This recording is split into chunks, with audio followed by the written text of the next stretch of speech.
So ayan po, isang panibagong vlog na naman po, isang panibagong araw. Isang mapagpalang araw po sa ating lahat mga boss. So ngayon po ano po sila, kakapon ng kalabaw.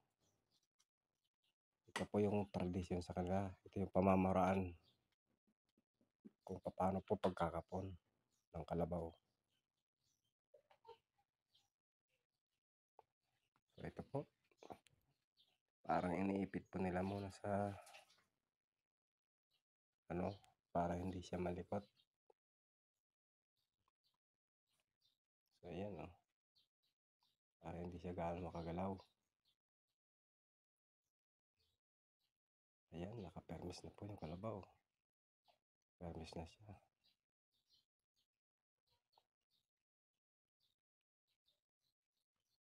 Ayan. Parang ano lang po yata to, sasaksakan ng pampamanhid.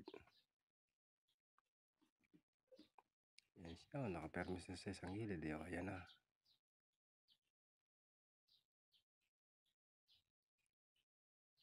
Galing ng teknik nito. Ibang pamamaraan kung paano magkapon. Ayan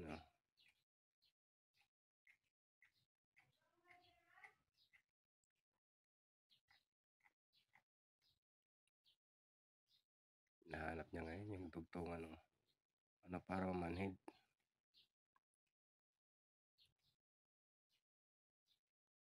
Yun, ganun lang pala.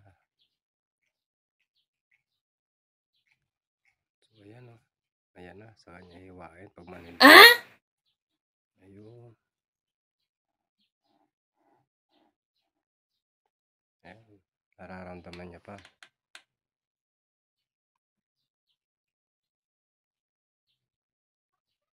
Ayan po, pumiglas na po.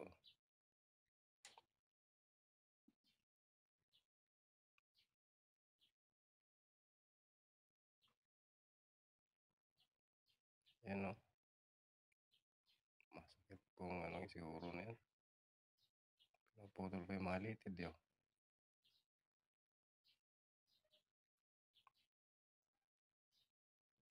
Ayan po.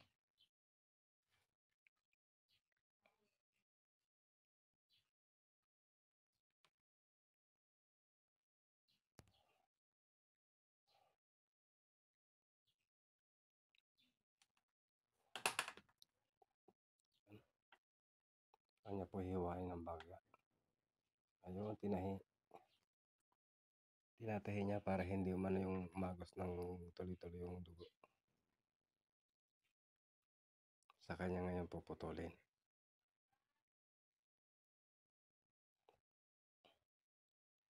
Yun. Ganun lang pala.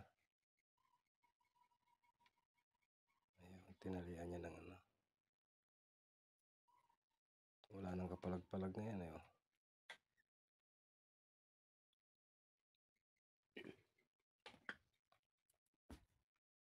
Tibay po yun. Yung pang tali na yun.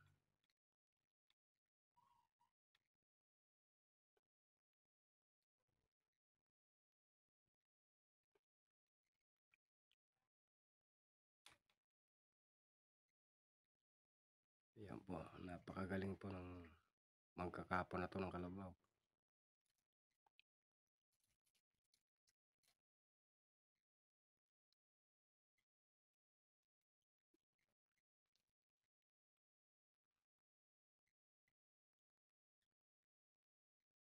Ayan po. Kung sino po ang gustong magpakapon dyan,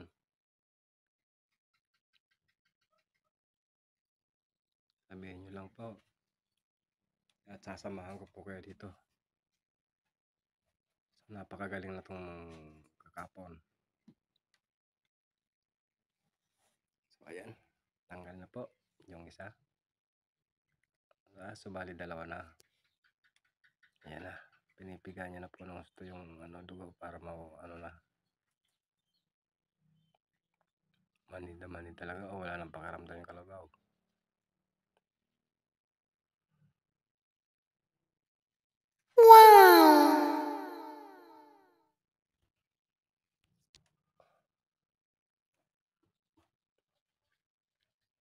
talagang inaano niya na walang maanong dugo. Ayan, oh.